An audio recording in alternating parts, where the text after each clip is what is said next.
If you haven't already noticed, I'm both deeply romantic and very cynical of love. I have seen some stuff, man. You don't come back from that so easy. Granted, I was very romantic as a teenager. I was in love with so many boys, imagining our futures together. But then I had an actual, real high school first love, and it was life-changing, thrilling, dramatic.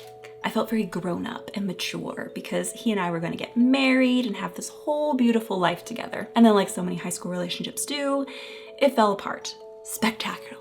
Now, you're 30 years old, Caitlin. Why are you thinking about your high school relationship over a decade ago? Well, that's because I saw this tweet from @MichaelaOkla. Thinking about when I was 15 and my boyfriend and I almost broke up because I told him I wanted to live in New York when I was older to pursue my Broadway dreams.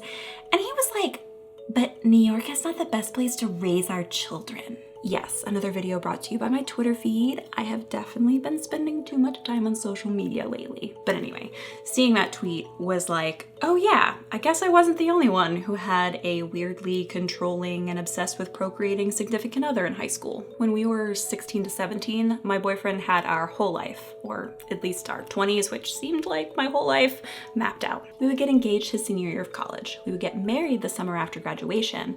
We'd have our first child at 25, have our second child 2 to 3 years later because we want them to be close in age, 3 kids total, of course. And the kind of internal screaming and horror that I experienced while I listened to him map out my life was maybe the first small sign that this relationship was not gonna work out. But we still dated for another year after that, and when we broke up, I felt like my life was ending. No one was ever going to love me or understand me like him. Surprise! Turns out that was definitely not true. I met people who have loved me and understood me, dare I say, even more than he did. But I didn't forget that kind of suffocating fear of someone trying to control your life. In fact, I've broken up with or even refused to date several people who I felt like would hold me back from my dreams. This also was probably not the best way to go about life and relationships either. So what's all this to say? Don't stay with a 16-year-old dude who's more concerned about his hypothetical future children than your happiness and career? Well, maybe, but your high school relationship is unlikely to last anyway.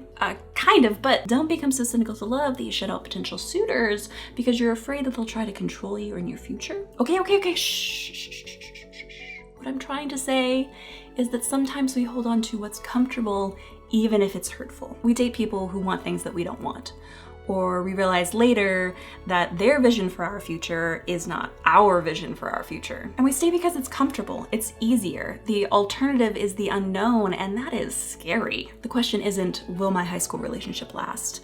It's, will any relationship last? And I think you find as you grow up that relationships are only as strong as the people making them up.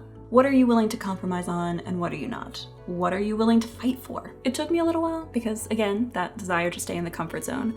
But I realized that I didn't want the future that my high school boyfriend was imagining for us, and I got out. But I also know people who started dating in school and followed the kind of college, marriage, kids sequence of events that scared me, and they're doing just fine. Yeah, so moral of the story, don't stay with someone if you want vastly different things, even if it's scary and out of your comfort zone to leave. If you enjoyed this video, remember to subscribe and turn on the notification bell so you know the moment there's a new video. And you can always check me out over on Instagram for all the rest of your crazy Caitlin creative content. And I'll see you guys later. Bye.